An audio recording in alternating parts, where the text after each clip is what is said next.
মাত্র 3 পিস গোশ। কয়জন মিলে খাওয়া যাবে? একজনেরই তো হবে না। আর আমি যদি কই 4-5 জন মিলে খাওয়া যাবে, বিশ্বাস হচ্ছে না। না যে দাম বাবারে, গোশ আনলি 2-3 পিস উঠে রাখি এরম করে আরেকদিন চালাই দেওয়ার জন্য। আসসালামু আলাইকুম। তা ওই 3 পিস গোশের মধ্যে একটুখানি আদা, রসুন, নুন, হলদি আর অল্প একটুখানি জিরের গুঁড়ো আর অল্প করে ঝালের গুঁড়ো। কোনো মাপ টাপ নেই। 3 পিস গোশের আবার মাপ কিসের? মাখায় ঝাঁকায় দিয়ে দিলাম একটা প্রেসার কুকারের মধ্যে। আবার 1 কাপ পানিও ঢেলে দিছি। একেবারে ভরভরা সিদ্ধ করার জন্য বাসি দিয়ে আনি গে ইচ্ছা মতন। এবার নিয়ে নিছি হাফ চা চামচেরও কম আস্ত ধনে আর হাফ চা চামচেরও কম একটুখানি গোলমরিচ, অল্প একটুখানি জিরে, 4টে এলাচ, 2টো লবঙ্গ আর 1 টুকরো দারচিনি, একটা তেজপাতা আবার ছিঁড়ে দিয়ে দিলাম। একটুখানি জয়ত্রীও দিয়ে দিছি, না থাকলে না দিলেও হবে না। এরপর তেল ছাড়া কড়াইয়ের পর হালকা করে গরম করে টাইলে নিয়ে শিলপাটার উপর গুঁড়ো করে নিচ্ছি। দিয়ে দিলাম আবার ক্রাশ করা শুকনো ঝাল। কড়াইয়ের মধ্যে ঢেলে দিলাম ঘপ ঘপ করে সয়াবিন তেল। তারপরে আস্ত আস্ত কয় কোয়া রসুন, বেশ 1 মুঠখানি পেঁয়াজ কুচি। পেঁয়াজ কুচিটা যখন সুন্দর করে ভাজা ভাজা হয়ে আইছে, তখন পাশে আবার 4 কোনা করে আলু কেটে রেখে দিলাম। সেই আলুগুলোও ধুয়ে ধুয়ে পেঁয়াজের মধ্যে দিয়ে দিছি। এই ফাঁকে আবার দিয়ে দিলাম খানিকটা নুন আর আরো একটুখানি হলদির গুঁড়ো।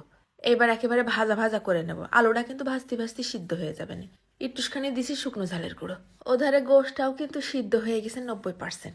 ঝোল যেটুকু ছিল সেইটুকু আবার টানাই নিছি। তারপর সিদ্ধ গোশটা ঠান্ডা হয়ে গেলে অল্প অল্প করে ছিঁড়ে ছিঁড়ে আলাদা আলাদা করে রেখে দিলাম। ঠিক এইরকম বাটিতে দেখেছো কুট্টি কুট্টি করে রাখিছি। চাইছে পুষে মশলাটুকুও নিয়ে নিছি। তারপরে আলু যখন ভাজা ভাজা হয়ে সিদ্ধ হওয়া ভাব, তখন দিয়ে দিলাম গোশটুকু। গোশটা দিয়েও আবার কিছুক্ষণ ভেজে নিতে হবে না। রান্নার প্রায় শেষের দিকে এই ফাঁকে গুঁড়ো করা মশলাটুকু এনে ঢেলে দিলাম। ভাজে নেবো আরো 5-6 মিনিট। তারপরে দিয়ে দেবো বেশ কিছুটা ধনেপাতা। কি যে একটা ঘিরান বেরোচ্ছে না! ভাজা ভাজা করে নিলেই হয়ে যাবে আমার গোশ ভাজি। দেখো দিনই অনায়াসে 4-5 জনের একবেলা হয়ে যাবে। আর পাশাপাশি যদি থাকে পাতলা আম ডাল বা এমনি পাতলা ডাল। আরে বাপু, জীবন যখন যেরকম তখন তো সেরকম করেই চালাতে হবে নাকি? একদিনে সব খেয়ে ফুটানি করলে হবে নাকি?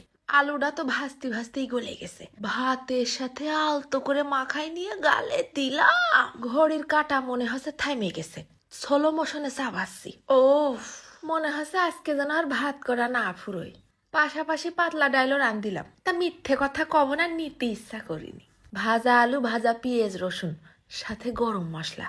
ভাত মাখায় নিলি সারা ভাতের মধ্যে গোশের আশ্বাস ছড়ানো। দাঁতের নিচে পড়তিছে, স্বাদ লাগতিছে কি! এইসব জিনিস কম সম করে খাওয়া যায় কদিনই? আত্মায় অভিশাপ দেবে নে। তাই আবার কটা ভাত নিয়ে নিলাম। তা তোমরা কিন্তু এরকম করে রান্না করা গোশ দিয়েও বানায় খেতে পারবা নে। শুধু 2-3 পিস গোশ তুলে রাখলেই হবে না।